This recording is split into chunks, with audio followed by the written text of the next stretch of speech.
Информагентство БНК. Для чего люди купаются на крещение? Для здоровья. Верят, наверное, в старинные приметы. Ну, хочется и нравится. Смывать все свои грешки. Мода такая. Если человек верующий, значит он купается. Чтобы быть здоровыми.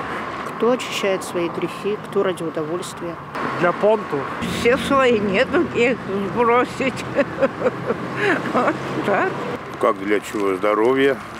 Это наше обычай, наше христианское. Ну, лично я купаюсь, нормально себя чувствую. Осветить себя, очиститься от греха. Для поднятия иммунитета некоторым. Кто-то, может быть, как удовольствие получает от этого, почему бы нет? Я не знаю. Не знаю, я ни разу не купался. Для оздоровления. По большей степени верующие люди. И так, наверное, для здоровья, для духа. Чтобы закаляться. Очищается как-то. Умывается святой водой. Но фактически все равно для здоровья. Для организма стресс и все остальное. Для оздоровления тоже буду купаться. Наверное, для самоопределения. Наверное, то, что все так делают, да, там, традиции какие-то поддержать.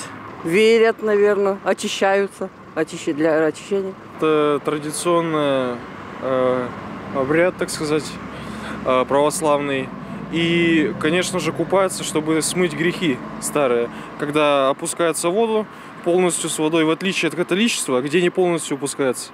У нас опускается полностью, поэтому грехи полностью смываются. И уже, когда из воды человек встает, получается, он уже обновленный.